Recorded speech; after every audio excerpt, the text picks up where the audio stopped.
mengasihimu. Kau lembut, kau manis, kaulah penghiburku, penolongku, diutus Bapakku. Roh Kudus, kau hadir di sini. Roh Kudus, ku mengasihimu.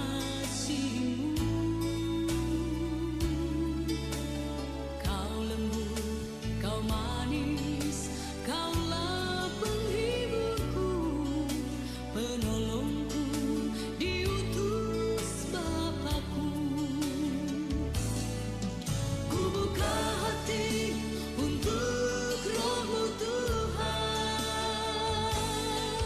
Ku buka hati menyembah-Mu Yesus. Jamahlah kami, penuhi kami dengan kuasa Allah Maha Tinggi.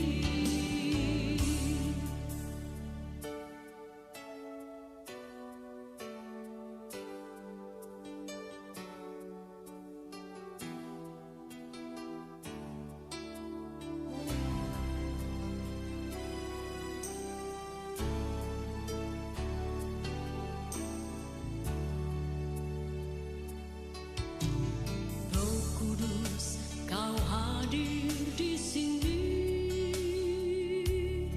Roh Kudus, ku mengasihimu. Kau lembut, kau manis, kaulah penghiburku, penolongku, diutus Bapakku. Roh Kudus, kau hadir di sini. Roh Kudus, ku mengasihimu.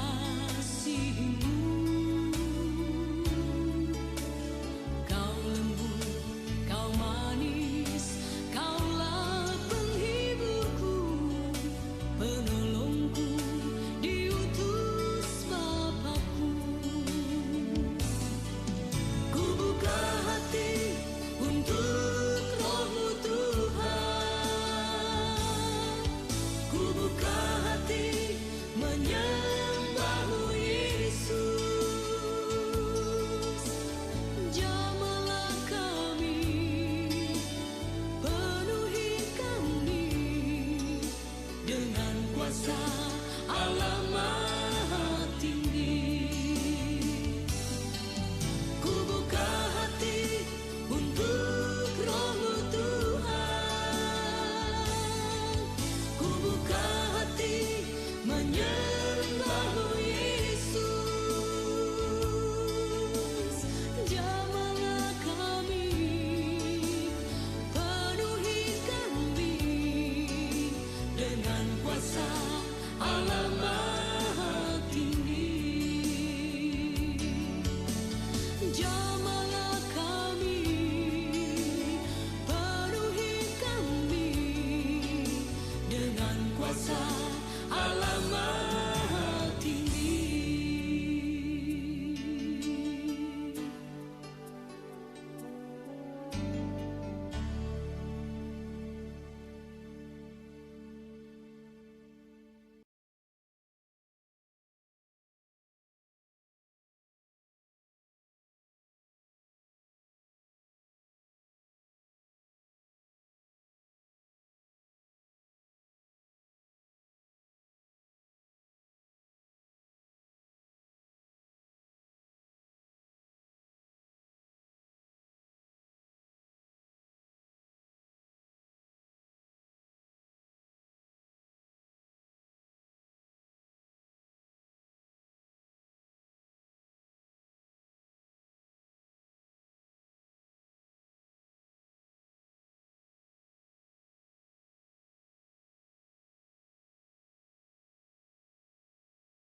Shalom, selamat pagi.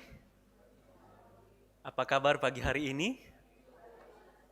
Syukur kepada Allah atas kasih dan kemurahannya yang terus kita rasakan sampai hari ini. Dalam masa-masa memperingati Minggu Trinitas, kita berhimpun bersama menghadap Allah. Dia telah memilih kita menjadi umat yang dikasihinya dan dipanggil untuk menjadi saksi di tengah-tengah dunia ini. Pilihan Tuhan atas diri kita menuntut tanggung jawab yang harus kita lakukan. Begitulah yang dinyatakan melalui tema hari ini, tanggung jawab orang pilihan. Mari berdiri bersama-sama kita menyanyikan pujian syukur kepada Tuhan, menyerukan namanya dengan syukur, pujilah Tuhan.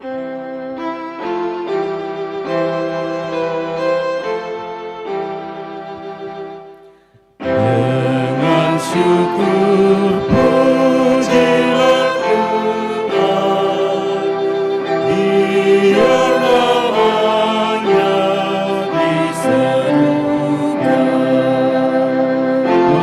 melakukan perbuatannya di muka isi dunia.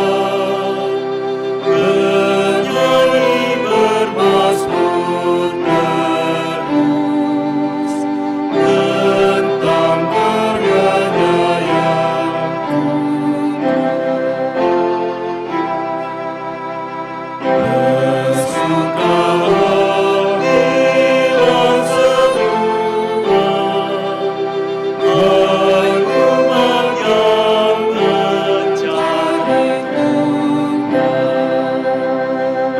cari selalu wajahnya, kuasa firman-Nya ingatlah, anak-anak Abraham,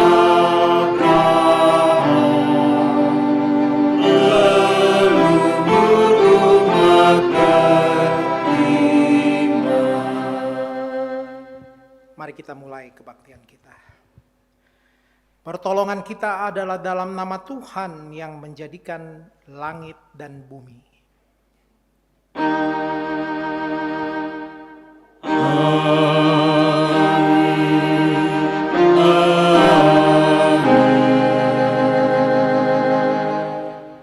Salam sejahtera kepada kamu.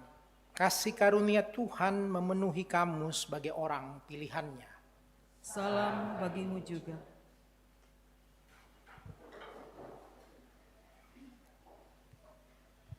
Saudara-saudara, Tuhan sudah memilih kita menjadi umat-Nya. Dengan jalan itu Tuhan memperkenankan kita menikmati segala kasih-Nya. Merespons segala kebaikan Tuhan, marilah dengan rendah hati kita mau mengaku dosa kita. Tuhan, kami bersuka cita bahwa Engkau berkenan memilih kami. Namun kami pun berduka karena dosa-dosa kami. Sebagai orang yang Tuhan telah pilih, Kami justru sering gagal mengasihi, melayani dan menjadi saksi Tuhan. Kasihani dan ampunilah kami ya Tuhan.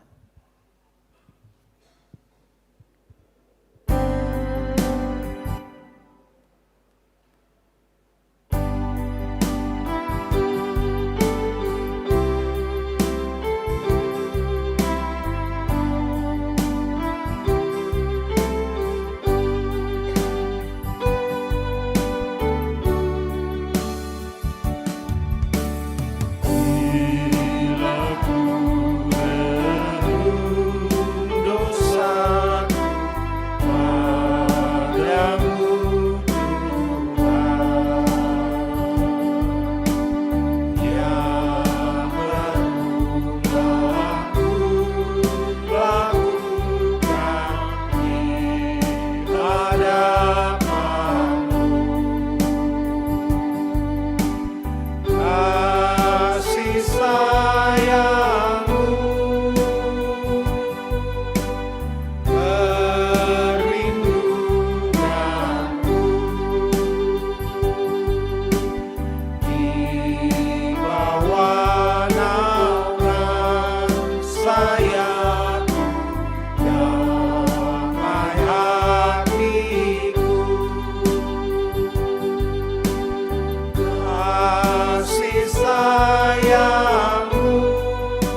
kepada kamu sekalian yang tunduk dalam penyesalan, berita anugerah dari Allah diteguhkan kembali. Oleh sebab itu, sekarang sama sekali tidak ada penghukuman bagi mereka yang ada di dalam Kristus Yesus. Sebab hukum roh yang memberi hidup telah memerdekakan engkau dalam Kristus Yesus dari hukuman dosa dan hukum maut. Pujilah Yesus, puji Juru Selamat.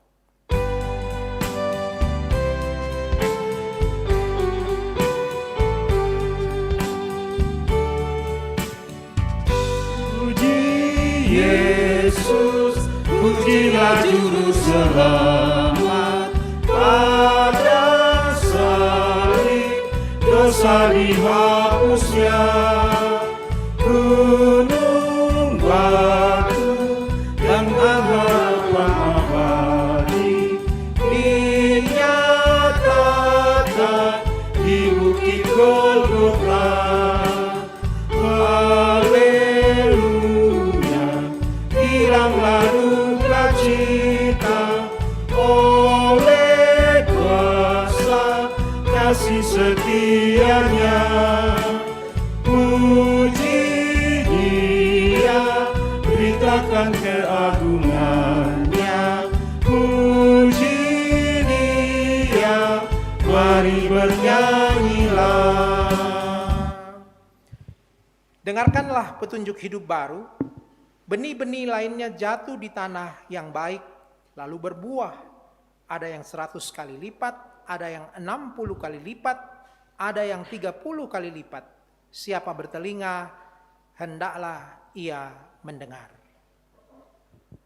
Mari kita bermazmur bagi Allah kita.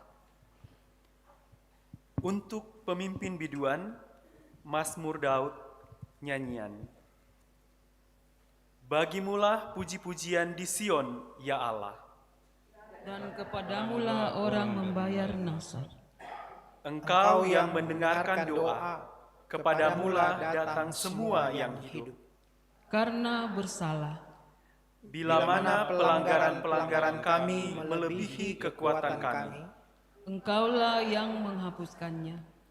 berbahagialah orang yang Engkau pilih dan yang Engkau suruh mendekat. Untuk diam di pelataranmu, Kiranya kami menjadi kenyang dengan segala yang baik di rumah-Mu. di baitmu yang kudus. Dengan perbuatan-perbuatan yang dahsyat dan dengan keadilan Engkau menjawab kami. Ya Allah yang menyelamatkan kami, Engkau yang menjadi kepercayaan segala ujung bumi. dan pulau-pulau yang jauh-jauh. Engkau yang menegakkan gunung-gunung dengan kekuatan-Mu. Sedang pinggangmu berikatkan keperkasaan. Engkau yang meredakan deru lautan. Deru gelombang-gelombangnya dan kegemparan bangsa-bangsa. Sebab itu orang-orang yang diam di ujung-ujung bumi, Takut kepada tanda-tanda mujizatmu. tempat terbitnya pagi dan petang. Kau buat bersorak-sorai. Engkau mengindahkan tanah itu, mengaruniainya kelimpahan. Dan membuatnya sangat kaya. Batang air Allah penuh air. Engkau menyediakan gandum bagi mereka. Ya, demikianlah engkau menyediakannya. Engkau mengairi alur bajaknya. Engkau membasahi gumpalan-gumpalan tanahnya. Dengan dirus hujan engkau menggemburkannya. Engkau memberkati tumbuh-tumbuhannya. Engkau memahkotai tahun dengan kebaikan-Mu. Jejakmu mengeluarkan lemak. Tanah-tanah padang gurun menitik. Bukit-bukit berikat pinggangkan sorak-sorai. Padang-padang rumput berpakaian kawanan kambing domba. Lembah-lembah berselimutkan gandum, semuanya bersorak-sorai dan bernyanyi-nyanyi.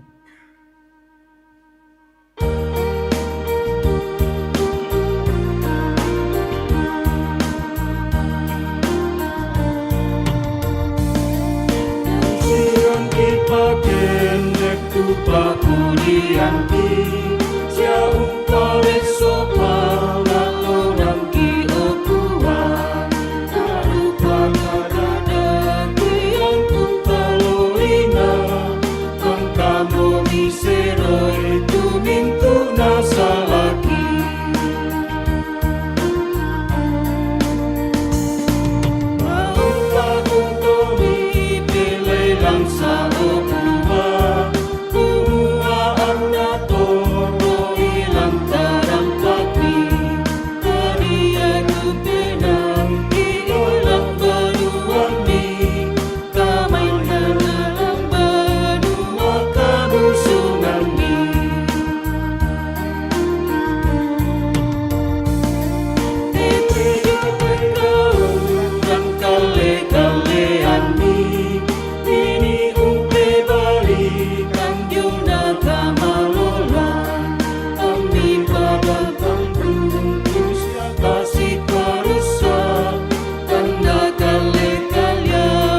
mempersiapkan hati kita untuk membaca dan merenungkan firman Tuhan. Untuk itu mari kita akan meminta pertolongan Tuhan.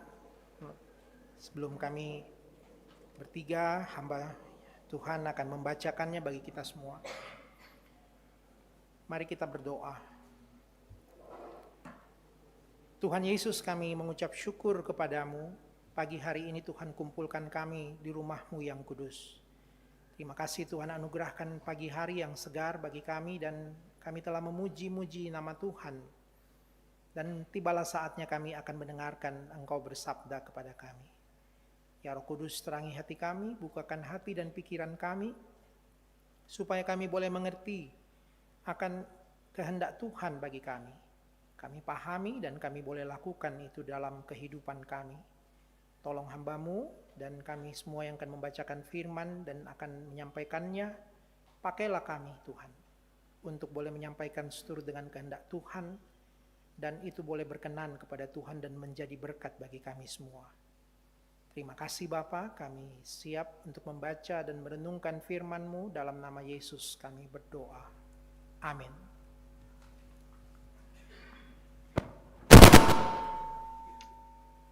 Pembacaan kita yang pertama dari Kejadian 25 ayatnya yang ke-19 sampai ayat yang ke-34.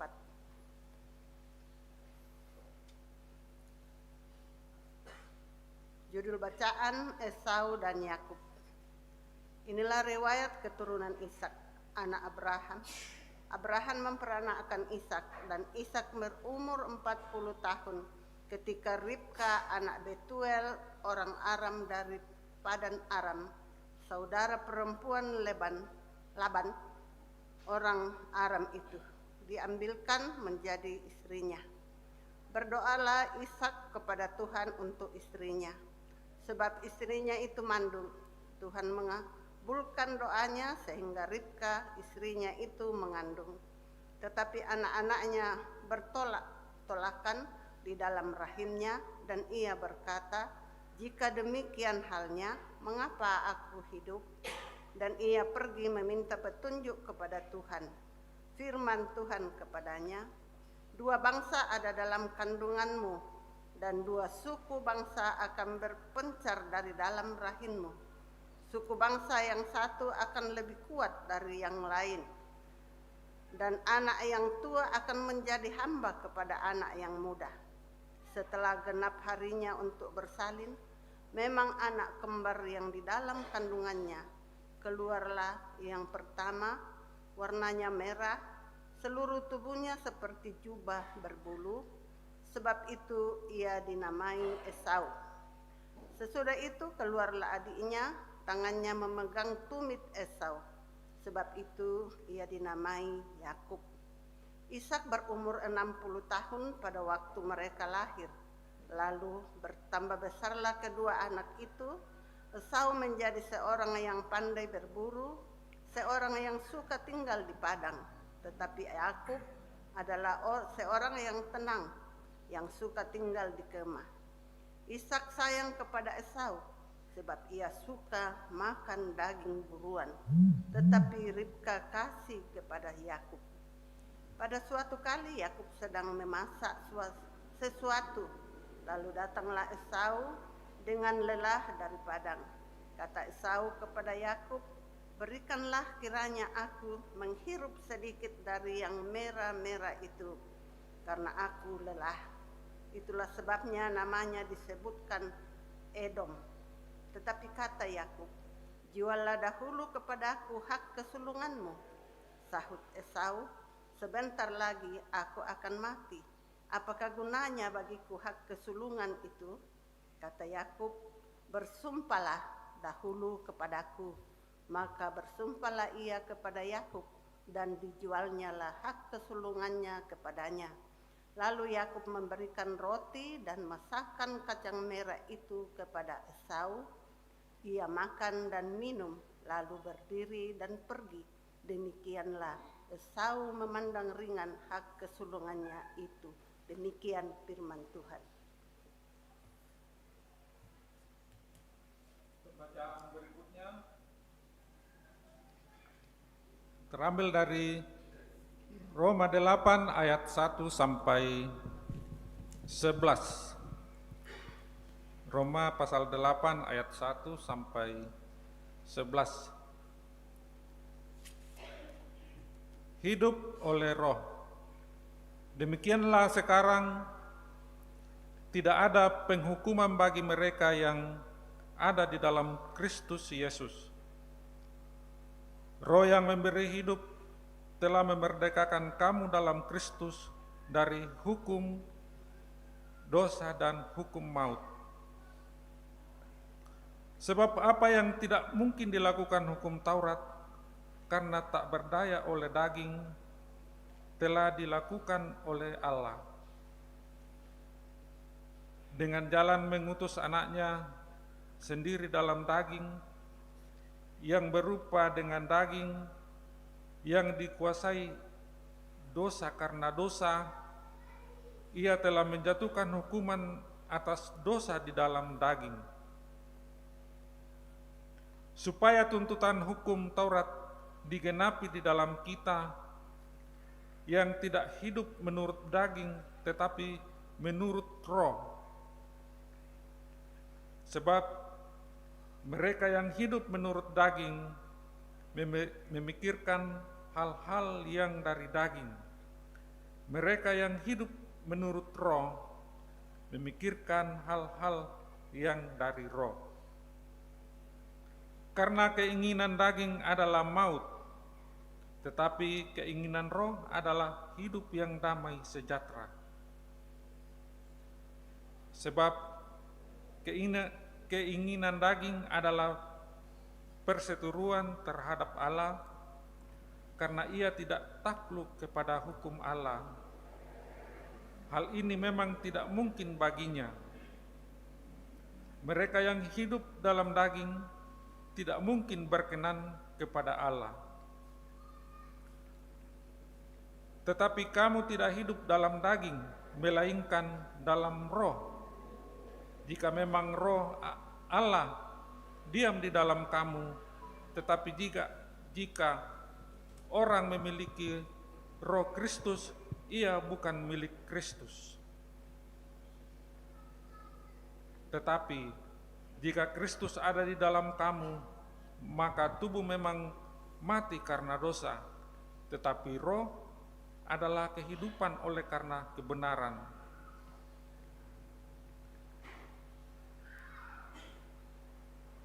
Dan jika roh Dia yang telah membangkitkan Yesus dari antara orang mati diam di antara kamu, maka Ia yang telah membangkitkan Kristus Yesus dari antara orang mati akan menghidupkan juga tubuhmu yang panah itu oleh Roh-Nya yang diam di dalam kamu. Demikianlah sabda Tuhan.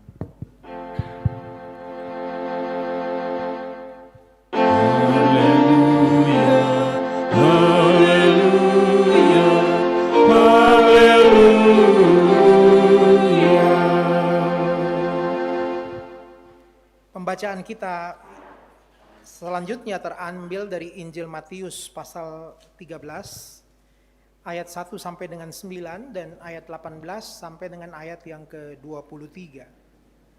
Matius 13 ayat 1 sampai dengan 9. Perumpamaan tentang seorang penabur. Pada hari itu keluarlah Yesus dari rumah itu dan duduk di tepi danau. Maka datanglah orang banyak berbondong-bondong lalu mengerumuni Dia, sehingga Ia naik ke perahu dan duduk di situ. Sedangkan orang banyak semuanya berdiri di pantai. Dan Ia mengucapkan banyak hal dalam perumpamaan kepada mereka. Katanya, adalah seorang penabur keluar untuk menabur. Pada waktu ia menabur, sebagian benih itu jatuh di pinggir jalan, lalu datanglah burung dan memakannya sampai habis. Sebagian jatuh di tanah yang berbatu-batu, yang tidak banyak tanahnya, lalu benih itu pun segera tumbuh karena tanahnya tipis. Tetapi sesudah matahari terbit, layulah ia dan menjadi kering karena tidak berakar. Sebagian lagi jatuh di tengah semak duri, lalu makin besarlah semak itu dan menghimpitnya sampai mati. Dan sebagian jatuh di tanah yang baik, lalu berbuah, ada yang 100 kali lipat, ada yang 60 kali lipat, ada yang 30 kali lipat. Siapa bertelinga, hendaklah ia mendengar. Ayat 18. Karena itu dengarlah arti perumpamaan penabur itu. Kepada setiap orang yang mendengar firman tentang kerajaan sorga tetapi tidak mengertinya, datanglah si jahat dan merampas yang ditaburkan dalam hati orang itu. Itulah benih yang ditaburkan di pinggir jalan. Benih yang ditaburkan di tanah yang berbatu-batu ialah orang yang mendengarkan firman itu dan segera menerimanya dengan gembira. Tetapi ia tidak berakar dan tahan sebentar saja. Apabila datang penindasan atau penganiayaan karena firman itu, orang itu pun segera murtad. Yang ditaburkan di tengah semak duri ialah orang yang mendengarkan firman itu, lalu kekhawatiran dunia ini dan tipu daya kekayaan menghimpit firman itu sehingga tidak berbuah. Yang ditaburkan di tanah yang baik ialah orang yang mendengarkan firman itu dan mengerti. Dan karena itu ia berbuah, ada yang 100 kali lipat, ada yang 60 kali lipat, ada yang 30 kali lipat. Firman Tuhan.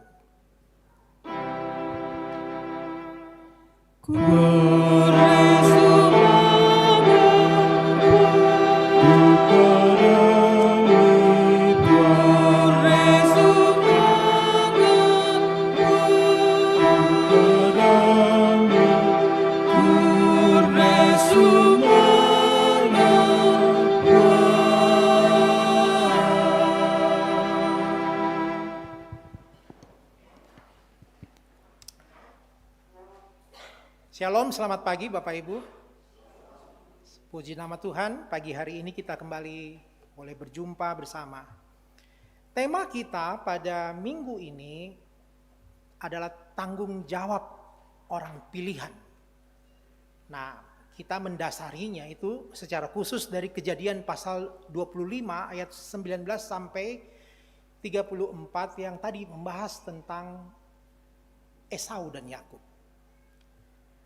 Nah, Bapak Ibu Saudara, dalam beberapa waktu terakhir ini di negeri kita, kalau kita baca berita-berita di media sosial atau di berbagai platform yang lain, maka kita akan menemukan ada banyak sekali skandal korupsi di negeri kita ini. Yang itu bisa buat kita geleng-geleng karena uangnya tidak sedikit, gitu ya. Geleng-geleng kepala, kita bingung, tidak habis pikir kita kenapa bisa begitu banyak.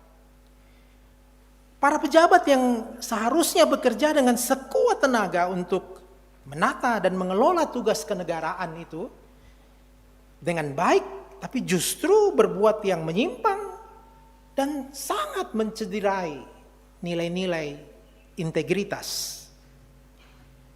Yang paling heboh ini yang 2 hari terakhir ya, semua kita mungkin membaca waktu ada penggerebekan di rumah seorang jaksa agung muda Jampitsus gitu ya. Dia adalah seorang pimpinan kejaksaan yang selama ini dia itu kerjanya tangkap-tangkap koruptor loh. Biasa itu kalau dipamerkan itu uang triliunan di depan, wah semua pekerjaannya itu. Kasus-kasus besar, Nadiem Makarim, Tom Lembong, semua itu pekerjaannya Jampitsus. Luar biasa. Tapi ternyata dia juga pelakunya. Bayangkan gitu ya. Di dalam berangkas di dalam rumahnya ditemukan 74 kg emas, sedangkan Monas saja cuma 72 kg emas. Kalau kita punya 1 kg emas saja, anak sugi liumiki. Apalagi kalau 74 kg emas, lalu uang Singapura dolar, uang dolar Amerika itu dan rupiah, kurang lebih totalnya 534 miliar, setengah triliun. Itu masih di berangkas, entah di tempat yang lain. Fantastis ya, luar biasa. Saudara-saudara, seorang pemimpin, terlebih bagi mereka yang mengabdi pada lembaga penegak hukum seperti kejaksaan itu, mereka itu adalah orang-orang pilihan. Sesungguhnya mereka orang pilihan yang harus melaksanakan tugasnya dengan penuh tanggung jawab dan bukan malah disalahgunakan. Jadi orang pilihan itu punya tanggung jawab gitu ya. Orang pilihan itu punya tanggung jawab. Kira-kira sama demikian pun dalam pembacaan kita tentang kisah Esau dan Yakub di dalam Kejadian pasal 25 ini. Di situ bicara tentang tanggung jawab. Tanggung jawab apa? Tanggung jawab tentang hak kesulungan seorang anak sulung di antara orang-orang Yahudi dalam sebuah keluarga. Nah, dikisahkan di situ Ishak ini adalah seorang anak Abraham yang saat itu dia menikah di dalam usia yang ke-40. Ya, usianya 40 dia menikah dengan Ribka yang dipinang untuk dia. Namun bertahun-tahun Ishak dan Ribka ini menantikan kelahiran anak, tapi tidak kunjung datang itu anak. Ternyata Ribka juga mandul. Ishak sangat kecil hati karena dia tidak punya keturunan. Dia berdoa dengan sungguh-sungguh kepada Allah, dia memohon belas kasihannya. Ia sangat menantikan anak perjanjian yang akan menjadi penerus daripada keturunannya. Dengan siang malam dia berdoa, dia mungkin berpuasa, dia merindukan Tuhan untuk memberikan anak bagi mereka. Saudara, waktu Ishak berdoa, dia mungkin trauma, dia bergumul, dia ingat mamanya juga Sarah. Itu waktunya puluhan tahun baru bisa punya anak. Untuk melahirkan dia, Ishak itu. Ishak dilahirkan di masa tua. Tuhan baru karuniakan anak. Masa tua Sarah itu baru dia dilahirkan. Pak Ibu Saudara, setelah 19 tahun baru Tuhan jawab pergumulan Ishak dan Ribka. Jadi nanti usia 60 baru si Ishak baru lahir itu anak yang dia rindukan. Menariknya Bapak Ibu Saudara, ketiga bapak leluhur utama patriark bangsa Israel, yaitu Abraham, Ishak, dan Yakub, istri-istri mereka yaitu Sarah, Ribka, dan Rahel, semuanya mandul. Ya, semuanya susah dapat anak, termasuk Hana. Saya pikir apa maksud Tuhan ya? Sampai bangsa yang besar yang dijanjikan kepada Abraham justru punya istri-istri yang mandul. Kapan banyaknya ini? Ternyata Tuhan punya cara untuk menyatakan kuasanya tidak dengan cara alamiah. Tuhan mau menunjukkan kasih karunia dan pemberian daripada Dia saja. Dan anak itu adalah anugerah Tuhan. Karena hanya Allah saja yang berdaulat untuk menyatakan kehendaknya. Saudara-saudara, lalu saat Ribka mengandung, anak dalam kandungannya itu saling melawan satu sama lain, bertolak-tolakan. Jadi mungkin waktu itu Ribka merasa bahwa anak dalam kandungan Yesus itu ya seperti kayak berkelahi ya, seperti kayak bertengkar di dalam kandungan itu. Sampai Ribka itu merasa, apa yang saya alami ini? Dia tidak percaya kenapa ya hal ini bisa terjadi padahal anaknya masih dalam kandungan. Lalu Tuhan jawab dia. Dia bilang, 2 bangsa ada di dalam kandunganmu, 2 suku bangsa akan berpisah dari dalam rahimmu. Suku bangsa yang satu akan lebih kuat daripada yang lain. Anak yang tua akan menjadi hamba bagi yang mulia. Ternyata Tuhan sudah kasih tanda bahwa satu kali kala nanti yang akan menjadi umat pilihan, orang pilihan itu adalah adiknya Yakub, dan mereka akan menjadi bangsa yang besar, menjadi bangsa yang besar keduanya, dan mereka akan menjadi lawan satu dengan yang lainnya. Saudara, waktu lahir anak ini ternyata kembar memang, gitu ya. Tapi kembar yang tidak identik, jadi tidak mirip.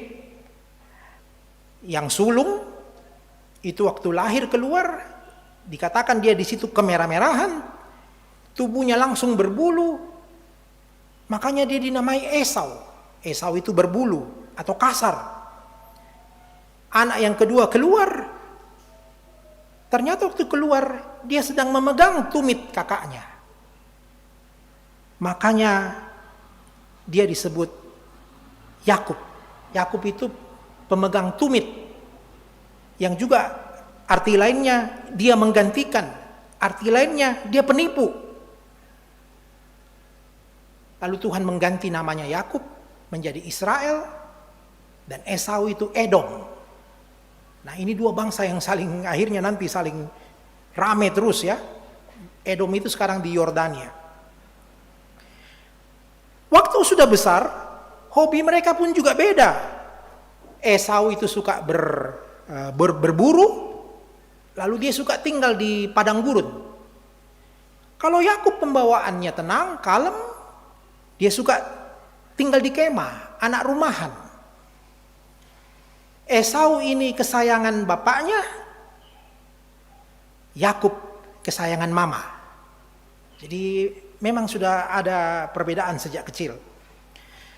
Bapak Ibu Saudara, problem muncul saat satu kali Yakub sedang masak dan Esau ini pulang.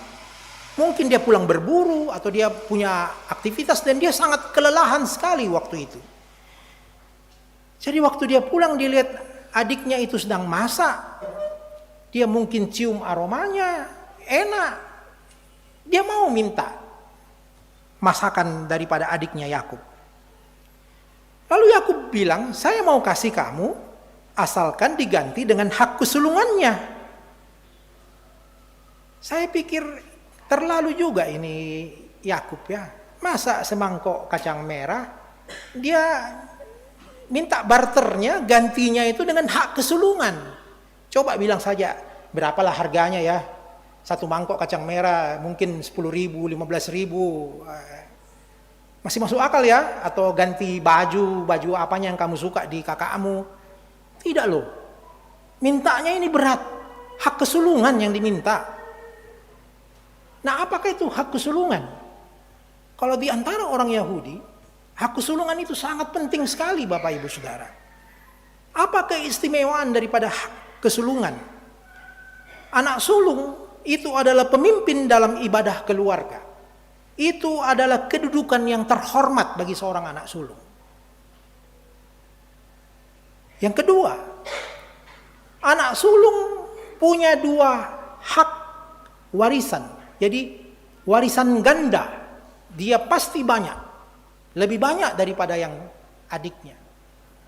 Dia dapat tanah warisan yang terbaik dan pasti yang paling subur. Itu hak kesulungan. Dan yang paling penting yang ketiga dalam konteks ini, dia berhak atas berkat perjanjian yang dijanjikan Allah kepada Abraham.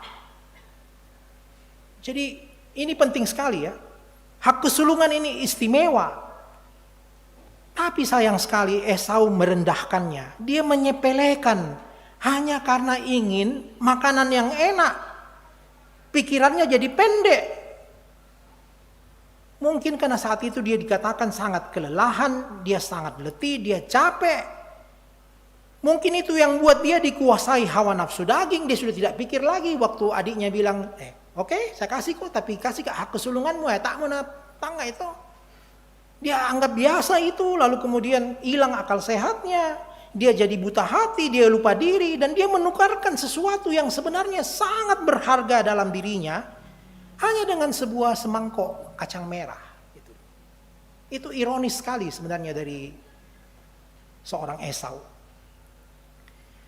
Bapak Ibu Saudara, sesungguhnya Esau dan Yakub ini keduanya tidak punya kerohanian yang baik.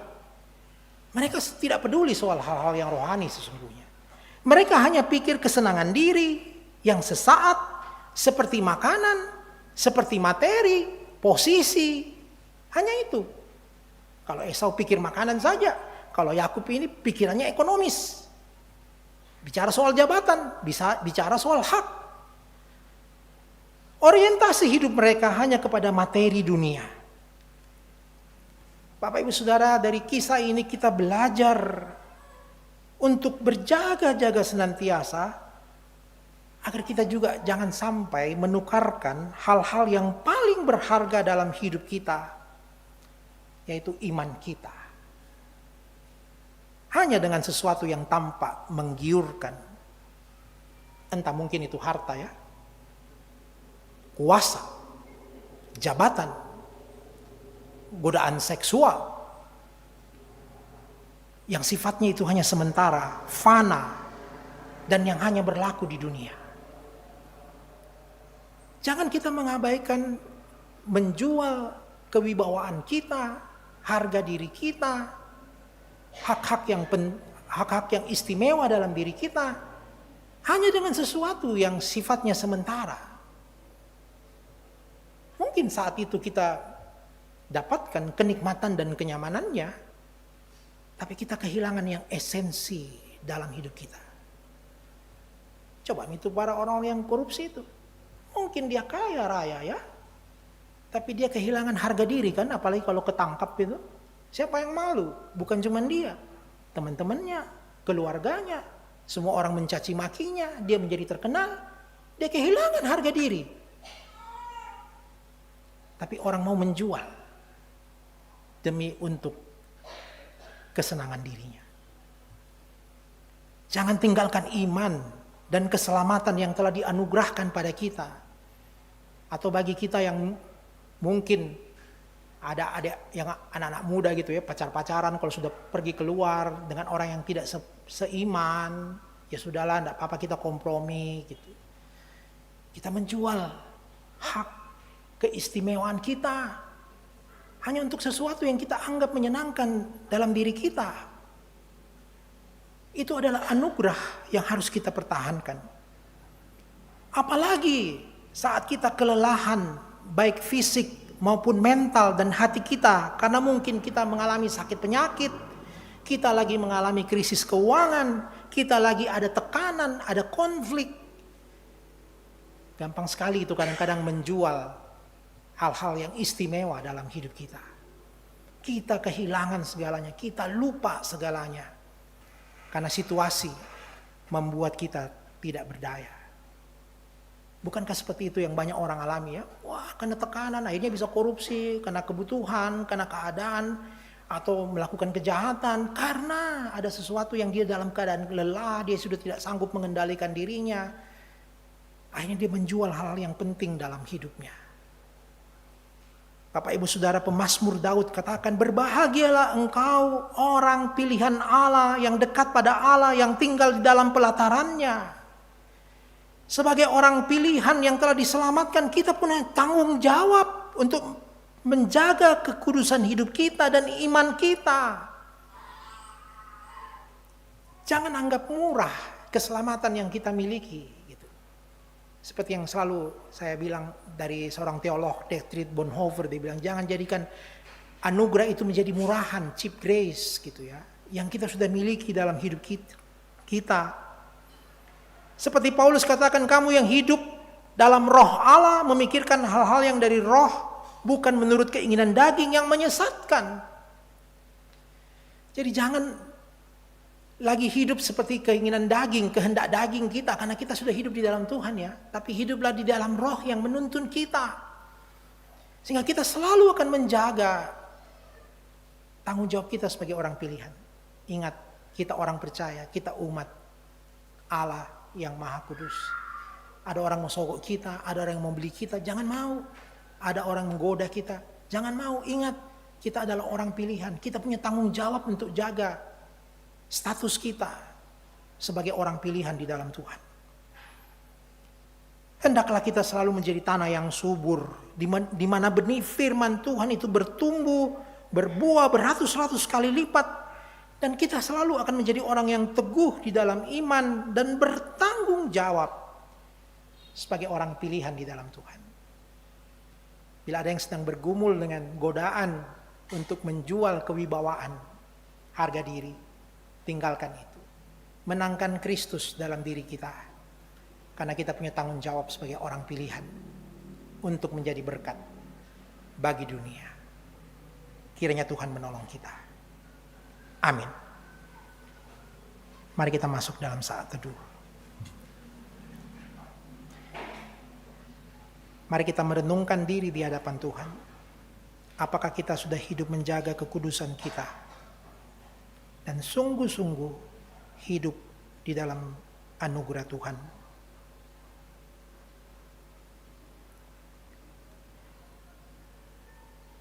Marilah kita berdoa bersama.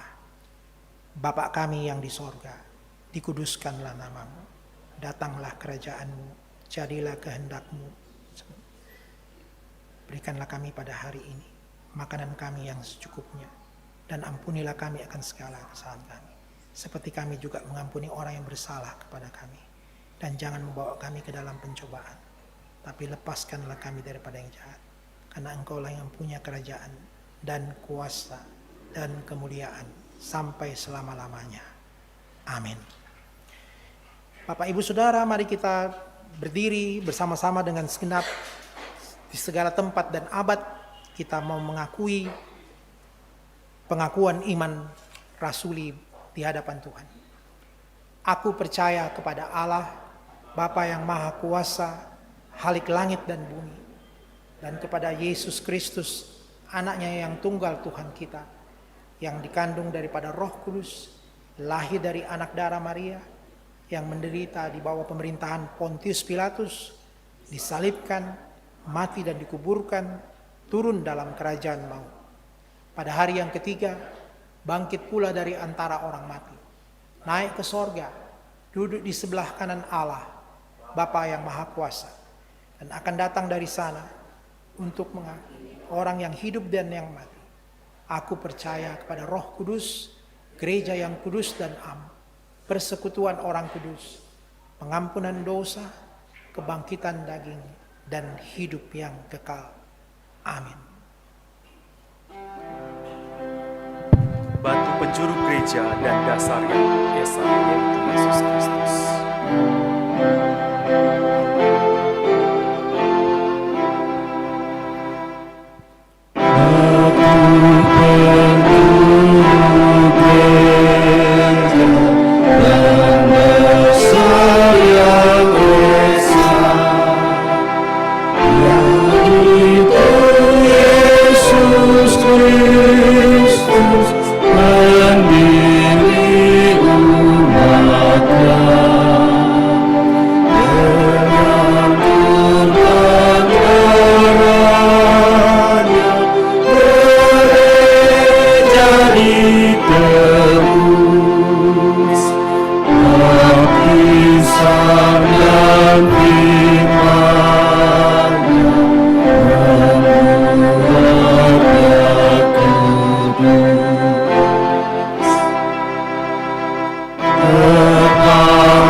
Mazmur 65 ayat 2 berkata, Bagimulah selayaknya puji-pujian ya Allah di Sion, kepadamulah orang membayar nasar. Mari kita memberikan persembahan dengan penuh pengakuan bahwa Tuhan betapa baiknya berkat yang Engkau beri. Terima kasih ya Tuhan atas keselamatanku. Padaku telah Kau beri hidup bahagia abadi. Tuhan betapa banyaknya.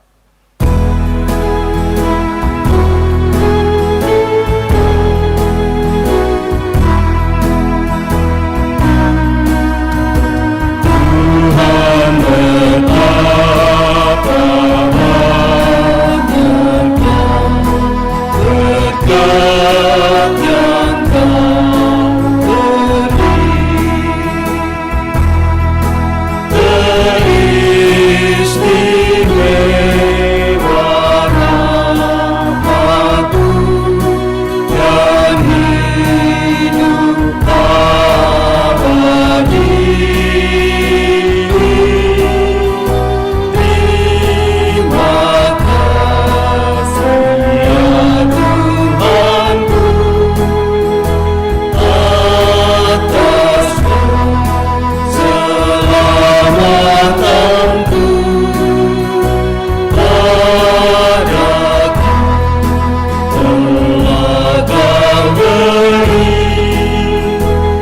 hidup bahagia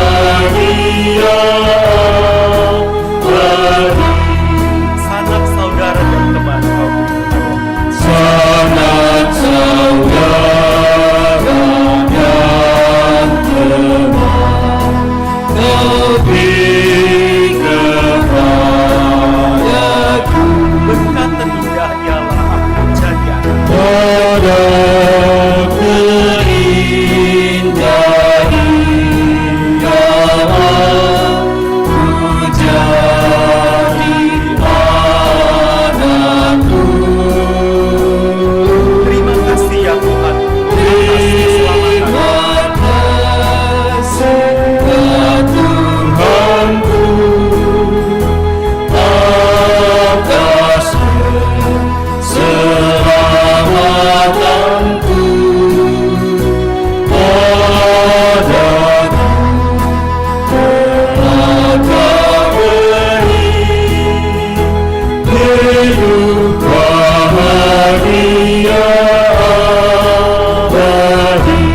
Setiap hari rahmat-Mu tiada putusnya.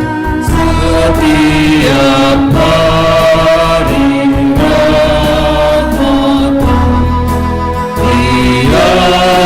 tiada putusnya. Hendak ku puji nama-Mu tetap selalu. Hendak ku puji nama-Mu tetap selamanya. Terima kasih ya Tuhan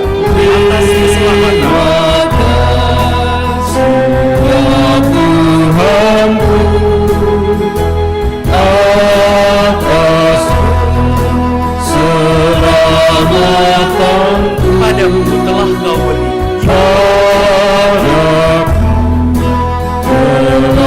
Kau beri hidup bahagia abadi.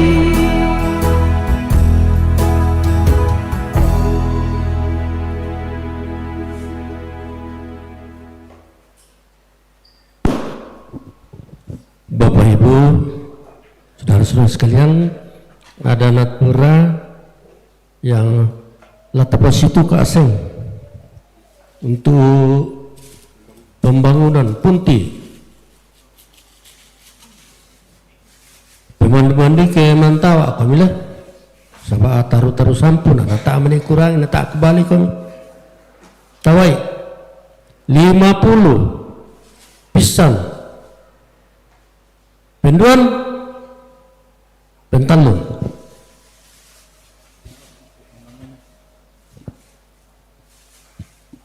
Ya, terima kasih. Tatole utama bangsa pembangunan kursumaan kembalikan. Tawai. Tama. 20 pisan. 50 penduan. Pentalung.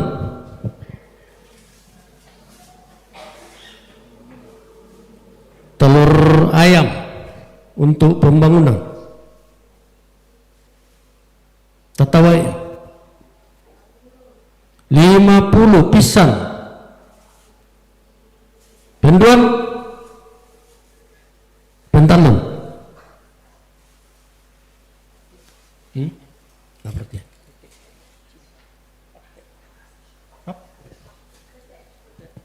Ya, untuk pembangunan bangsa betul tatawai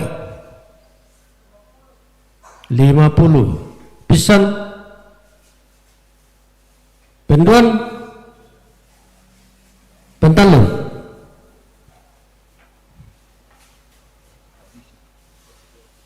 Ya,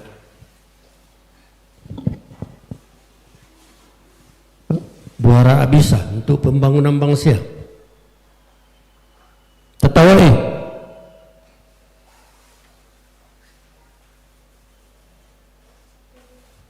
ya 20 pisan penduan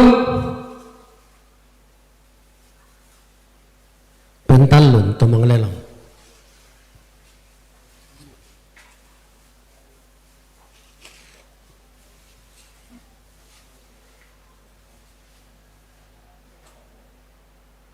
Dan dua kayu te mang kamu di lambuk di molarana lan di mosarena lah ditolok mana mira untuk pembangunan tatawai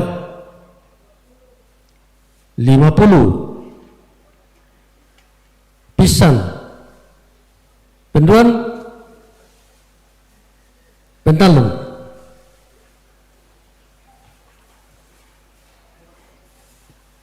solana bangsa untuk pembangunan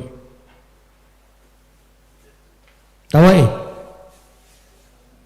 ya pira 50 pisan penduan pentalun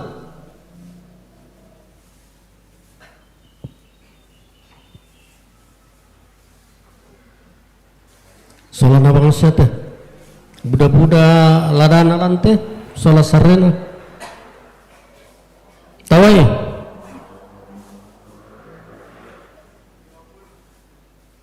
pira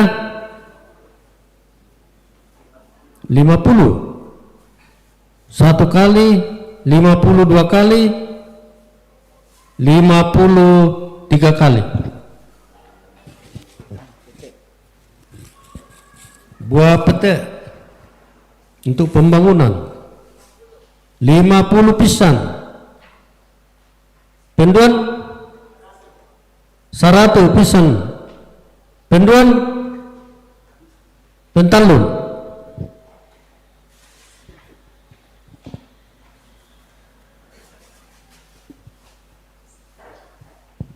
ya buara bisa untuk pembangunan bangsa tetawai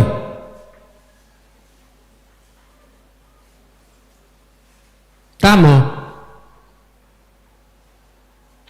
10 sahabu pisan penduan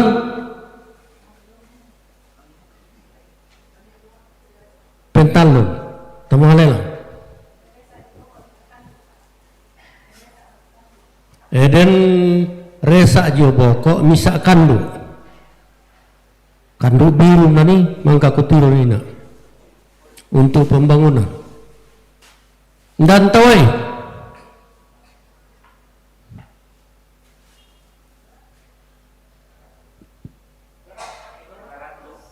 pira 200 pisan 500 pisan penduan pentalun dako pamil ya oh suletama kurus mga tatole pira 200 pisan 200 penduan ya 500 pisan 500 penduan 500 pentalun coba kok untuk sekolah minggu wah depan ambil itu depan ya tetawai pira 50 pisan 50 penduan 50 pentalun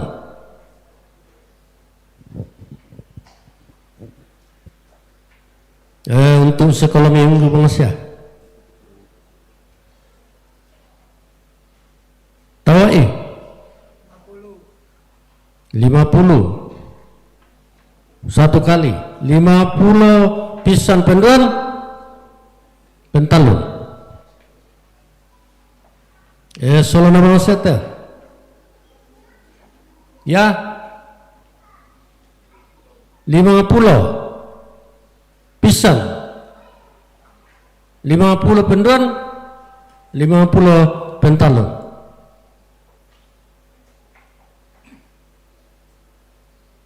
Solana wangsa, tawai.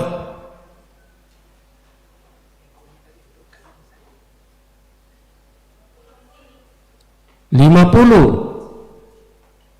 pisan penduan pentalun.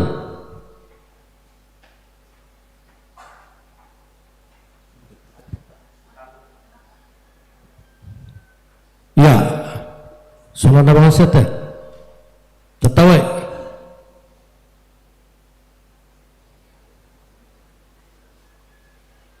Tak mau. Pira? 20 pisan. Penduan 50. Penduan pentalun.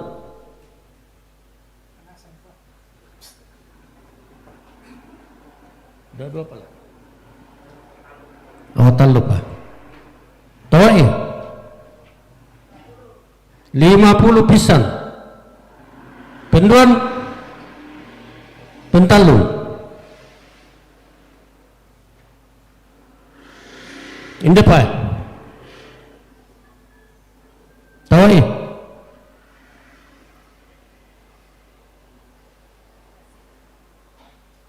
tak mau. 20 50 pentalun.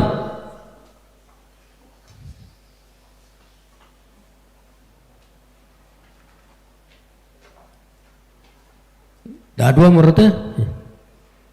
Tawai 50 pisan penduan pentalun.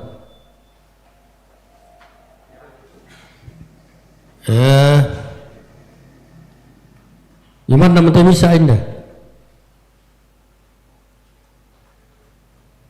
Tawai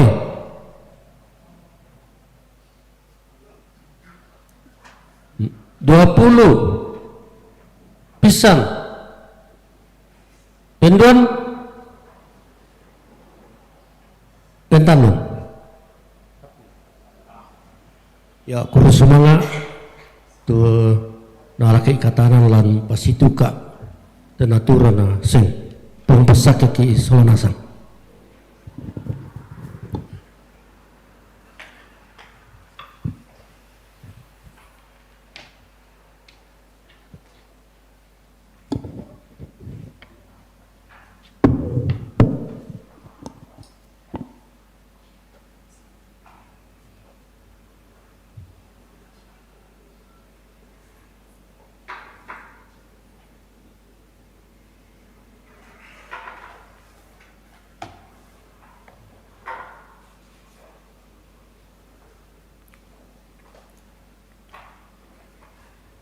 Sidang jemaat yang terkasih, saya akan membacakan naskah liturgi Minggu Persiapan Perjamuan Kudus. Naskah liturgi Minggu Persiapan Perjamuan Kudus. Saudara-saudara yang dikasihi Tuhan, pada hari Minggu yang akan datang, kita akan mengadakan perjamuan kudus. Yesus Kristus telah menitahkan kepada murid-muridnya untuk terus memperingati pengorbanannya sampai ia datang kembali dalam kemuliaan kerajaannya. Berdasarkan titah itu jugalah Paulus menasihatkan jemaat di Korintus, katanya, sebab apa yang telah aku teruskan kepadamu telah aku terima dari Tuhan, yaitu bahwa Tuhan Yesus pada malam waktu ia diserahkan, mengambil roti dan sesudah ia mengucap syukur, ia memecah-mecahkannya dan berkata, inilah tubuhku yang diserahkan bagi kamu, lakukanlah ini sebagai peringatan akan aku. Demikian juga ia mengambil cawan sesudah makan lalu berkata, cawan ini adalah perjanjian baru yang dimeteraikan dengan darahku. Lakukanlah ini setiap kali kamu meminumnya sebagai peringatan akan aku. Titah Yesus Kristus itu ditujukan kepada semua orang percaya di segala tempat dan waktu. Untuk itu kita yang telah satu di dalam baptisan juga diundang ke dalam perjamuan kudusnya. Di dalam baptisan tidak ada lagi orang asing dan pendatang, orang dewasa atau anak, melainkan semua adalah kawan sewarga dari orang-orang kudus dan semua adalah anggota keluarga Allah. Keikutsertaan dalam perjamuan kudus menandakan persekutuan dengan Allah Tritunggal. Dengan demikian baptisan dan perjamuan kudus tidak dapat dipisahkan. Marilah kita mempersiapkan diri bersama anak-anak kita untuk ikut dalam perjamuan kudus pada hari Minggu yang akan datang. Setiap kita memeriksa diri apakah kita telah menduka citakan Allah karena dosa kita, sulit berdamai dengan orang lain, sering berbohong atau mengedarkan berita yang tidak benar, tidak menghargai sesama, mengorbankan orang lain demi keuntungan diri atau kelompok sendiri, tidak setia dalam kehidupan keluarga, tidak peduli bahkan merusak lingkungan dan ciptaan Allah lainnya. Firman Tuhan dalam 1 Yohanes 1 ayat 9 mengingatkan kita, jika kita berkata bahwa kita tidak berdosa, kita menipu diri kita sendiri dan kebenaran tidak ada di dalam kita. Jika kita mengaku dosa kita, Ia setia dan adil, sehingga Ia akan mengampuni segala dosa kita dan menyucikan kita dari segala kejahatan. Mari kita masuk di dalam doa syafaat. Bapa di surga, sekali lagi kami mengucap syukur Tuhan. Oleh karena pada siang hari ini kami boleh disapa oleh firman Tuhan. Ajarlah kami Tuhan untuk selalu menjaga diri kami, supaya kami tidak melakukan hal yang tidak berkenan kepada Tuhan, menjual hal-hal yang mulia dalam diri kami demi untuk kesenangan pribadi kami. Jaga dan lindungilah kami ya Tuhan, supaya kami memiliki tanggung jawab sebagai orang-orang pilihan-Mu. Dalam kesempatan doa syafaat kami pada saat ini kami berdoa untuk beberapa saudara kami yang berulang tahun. Mendoakan Ibu Elizabeth Datuallo, Bapak Andreas Pato, Agus Sandi, Bapak Yudi, Ibu Lincerantiallo, juga Nenek Kevin, Ibu Dorce Tandelino, dan Bapak Frederick Palete. Kami berdoa supaya Tuhan yang memberkati untuk persembahan syukur yang sudah juga diberikan oleh Bapak Ibu Saudara orang tua kami di dalam mendukung pelayanan jemaat. Kami berdoa semoga Tuhan memberkati dan memberikan kesehatan selalu. Mendoakan bagi orang tua kami, saudara kami yang sedang dalam keadaan sakit dan masa lansia dalam pemulihan. Mendoakan Bapak Yakin Tandirerung, Mama Kevin, Bapak Petrus Alexander, Bapak Markus Basang, Ibu Nimpa, Nenek Eka, Bapak Diel, Nenek Hari, Mama Hari, Ibu Dorce Pasaka, Ibu Justin Rampo, Kakek Prisil, Bapak Mendila Pongpadati, Nenek Pael, Nenek Leda, Bapak Benyamin Salu, Nenek Riel, Nenek Yanto, Bapak Pete Pakan, Nenek Diel, Mama Debi, Bapak Joni Patete, Bapak H.A. Parinding, Ibu Yohana Tapi dan Nenek Naya. Tuhan berikan kekuatan kepada orang tua dan saudara kami di dalam proses pemulihan, kesembuhan, dan juga di masa-masa tua mereka. Mendoakan bagi mereka yang sedang dirawat di rumah sakit, Mama Sulastri, Pak Rukman, Stefri, Nenek Yoel. Tuhan tolong mereka juga supaya mereka mengalami proses pemulihan, penyembuhan, para medis boleh memberikan penanganan yang terbaik kepada mereka. Bagi saudara-saudara kami juga yang sedang dalam keadaan duka, yang sedang mempersiapkan pemakaman, secara khusus dalam waktu dekat ini keluarga Bapak almarhum Palidan Sarungallo, supaya Tuhan juga memberkati segala sesuatu persiapan di dalam rangka pemakaman orang tua kami ini. Kami berdoa untuk semua kegiatan ibadah rumah tangga dan OIG, Tuhan berkati supaya semua boleh dapat dikerjakan, dilaksanakan sepanjang minggu yang akan datang ini. Kami berdoa untuk bangsa dan negara kami, Tuhan juga berkati, tolong para pemimpin di tengah bangsa kami supaya memimpin dengan baik untuk kesejahteraan rakyat, bukan untuk kepentingan diri mereka sendiri saja. Kami berdoa juga untuk sidang Sinode Am yang sementara berlangsung. Tuhan tolong semua utusan pada waktu mereka membicarakan hal-hal yang penting terkait masa depan gereja. Secara khusus pada waktu mereka mengadakan pemilihan pengurus Badan Pekerja Sinode di periode yang akan datang, Tuhan beri hikmat supaya yang terpilih adalah orang-orang yang dipilih Tuhan, bukan karena kehendak manusia atau karena sesuatu hal, tapi murni adalah daripada Tuhan, sehingga orang-orang tersebut nanti akan membawa gereja lebih fokus kepada hal-hal pertumbuhan rohani, kedewasaan iman, dan pekabaran Injil, serta menjadi gereja yang misioner. Terima kasih banyak Tuhan Yesus, kami menyerahkan doa syafaat kami ini. Kiranya Tuhan yang akan mendengarkan doa kami dan menjawabnya seturut dengan kehendak Tuhan. Di dalam nama Tuhan kami Yesus Kristus, kami berdoa dan mengucap syukur. Amin.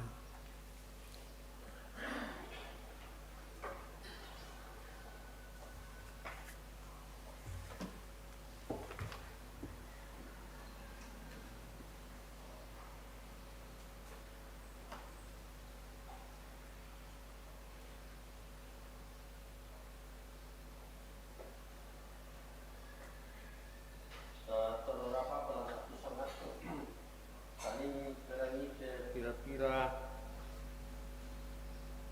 kare balante jemaat Karambe te atula tapatula ko dol jema itu kurusma ala ko bawa penatua Budianto Petandirerong yang telah memimpin ibadah ini terus semangat napung tontong pasak ekonomi lako duka mintu majelis gereja jemaat Karambe kelompok pelayanan Krasik B dan OIG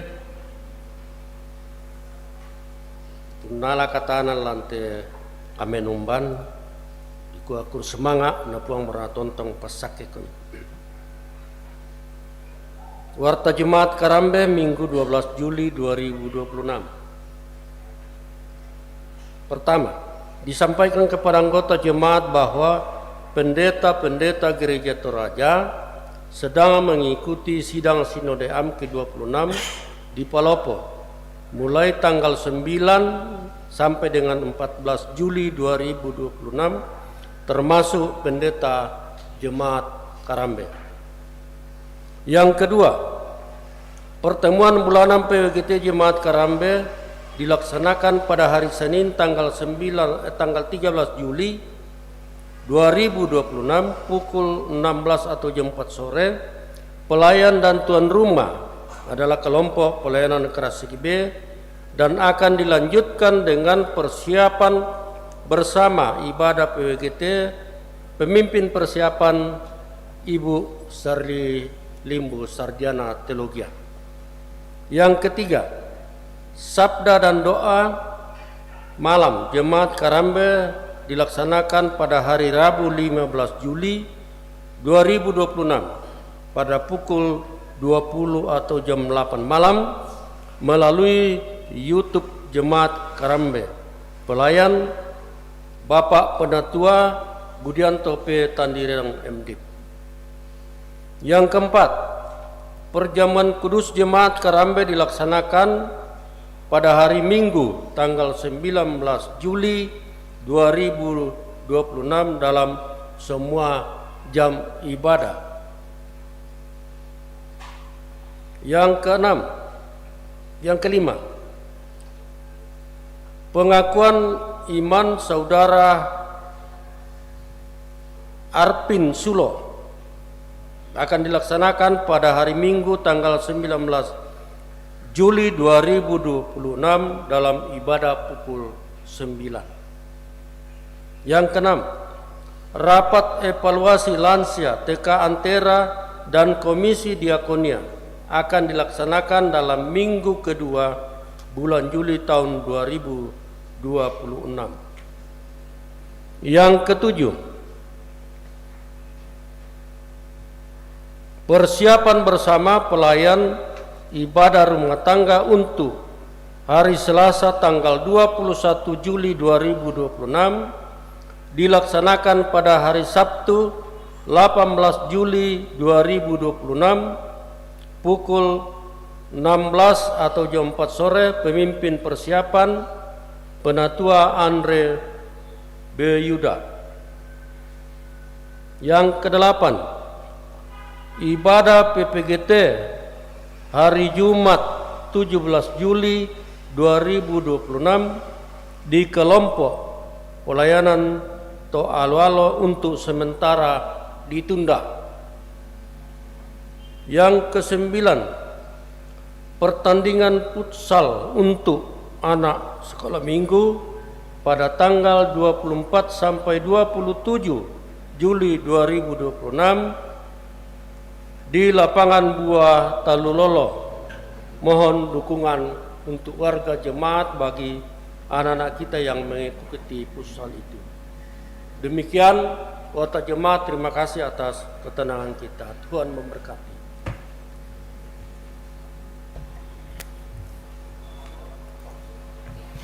Mari berdiri, bersama-sama kita maju dalam iman yang teguh, berdamai bersejahtera dengan penuh kasih, sempurnalah persatuan di dalam Tuhan kita. Serikat persaudaraan, berdirilah teguh.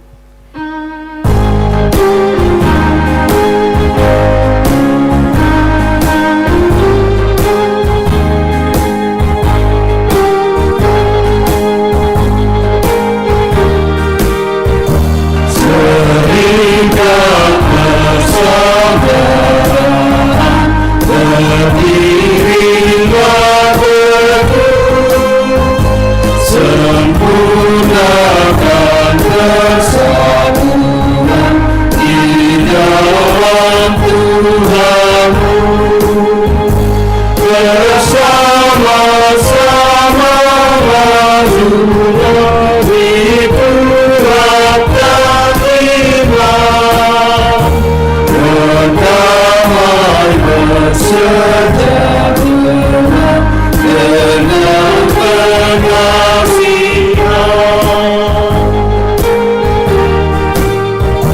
dan masing-masing kamu diberi anugerah supaya kamu berteguh dan rajin bekerja. Hendaklah hatimu rendah dan Tuhan berbesar. Jemaatlah duduk firman-Nya, berkasih-kasihan.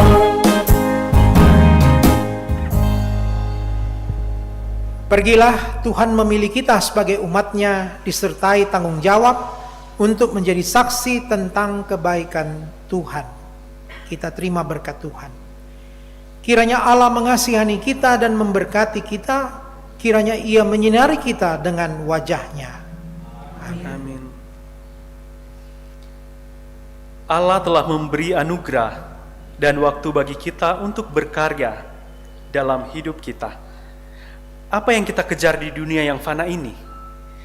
Janganlah kita menyia-nyiakan waktu yang ada, dan pakailah waktu ini dengan baik, karena hidup kita singkat bagaikan kembang.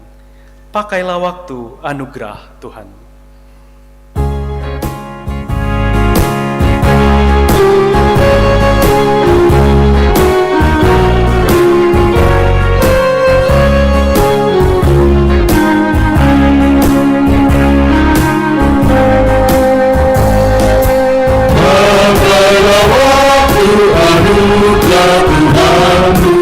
Hidupmu singgah bagaikan kembang. Mana benda yang kekal di hidupku, hanyalah kasih tak akan lepas. Tiada yang dapat di dalam dunia, segala yang indah pun akan lenyap. Namun kasih-Mu dari Tuhan Yesus sungguh bernilai dan tidak benar.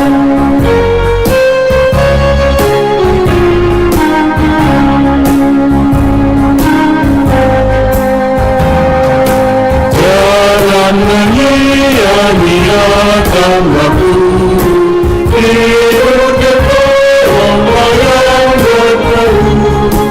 Biarlah lampu lurus bercahaya, muliakanlah Tuhan di hidupmu.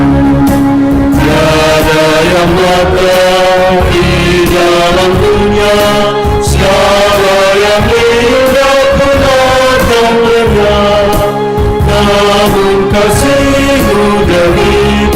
Tuhan Yesus, sungguh berilah yang tinggal tenang.